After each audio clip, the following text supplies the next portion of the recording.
Figure of speech है। जो figure of speech की बात करें तो जो अलंकार हैं उस अलंकार में कुछ अलंकार को सीखे थे।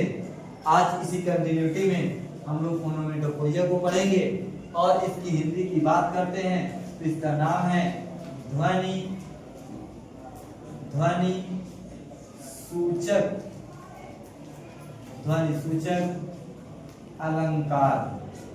क्या नाम है इसका? नाम है ध्वनि सूचक अलंकार।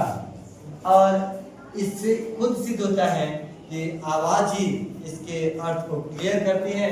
तो चलते हैं डेफिनेशन पढ़ते हैं। देखिए क्या इंग्लिश फिगर ऑफ स्पीच, इसका मतलब होता है जिस अलंकार में, मतलब बहुत अलंकार होते हैं, जिस अलंकार में साउंड साउंड मींस होता है आवाज, साउंड मींस कहते हैं आवाज, सजेस्ट आर क्लियर क्लियर मतलब सुझाव दे दे या स्पष्ट कर दे। क्या स्पष्ट कर दे? इट्स मीनिंग, इसके अर्थ को। मतलब सेंटेंस को आप पढ़ें, कोई भी सेंटेंस पढ़ें, उसमें आवाज ही उसका अर्थ क्लियर कर दे, आवाज ही उसको स्पष्टीकरण दे दे, तो उस अलंकार को क्या बोलेंगे हम लोग? इसका ओनोमेटोपोइया। अगर टोटल एक साथ पढ़ें तो English figures of speech, sound suggest और क्लियर इट्स मीनिंग, इसका ओनोमेटोपोइया। और मैं एग्जांपल की बात कर लूं यहाँ पे, या दो एग्जांपल है। द कैट म्याऊ म्याऊ, और कैट की आवाज है, आप समझ गए होंगे। यहाँ पे क्या है? The snake dishes. ये जो लिखा गया है ये बहुत बार एग्जाम में पूछा गया है, आपके बोर्ड के एग्जाम में पूछा गया है। द स्नैक डिशेस, इसमें कौन सा फिगर ऑफ स्पीच है? और मैं आपको एक बात बताऊं, एक और एग्जांपल है जिसका नाम है द कर्फ्यू टोल्स। मैं यहाँ लिखता हूं द कर्फ्यू टोल्स। ये एक वर्ड है, ये बहुत बार पूछा गया है, ये भी एग्जाम। कर्फ्यू भी होता है गिरजाघर की घंटी, और टोल का मतलब होता है बजना, और उसकी जो आवाज होती है, ये गिरजाघर आप समझते होंगे, जो चर्च होता है ना, क्या होता है? चर्च।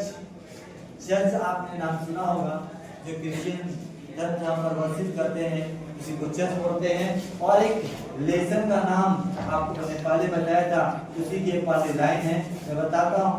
एन एलगी, मैं लिखता हूँ an elegy, an elegy written written in a country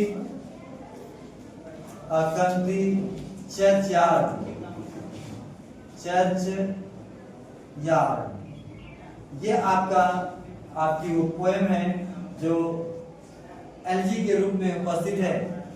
और आपको मैं बता दूं, इसका जो इसके पोएट हैं वो कौन है?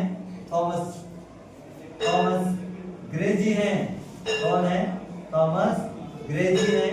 और उन्हीं के पहले स्टैंजा, कौन सी स्टैंजा में? First stanza. जो फर्स्ट स्टैंजा है उसकी पहली लाइन में लिखा गया है, तो कम से कम 20 बार एग्जाम में पूछा है।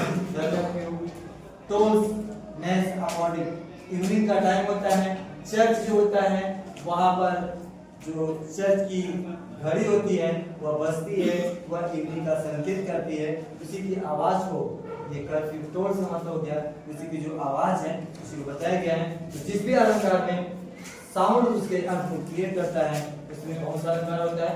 ओनोमेटोपोइया। और लास्ट फिगर ऑफ स्पीच हम लोग कल पढ़ते हैं। I will you with next figure of speech. Thank you for watching.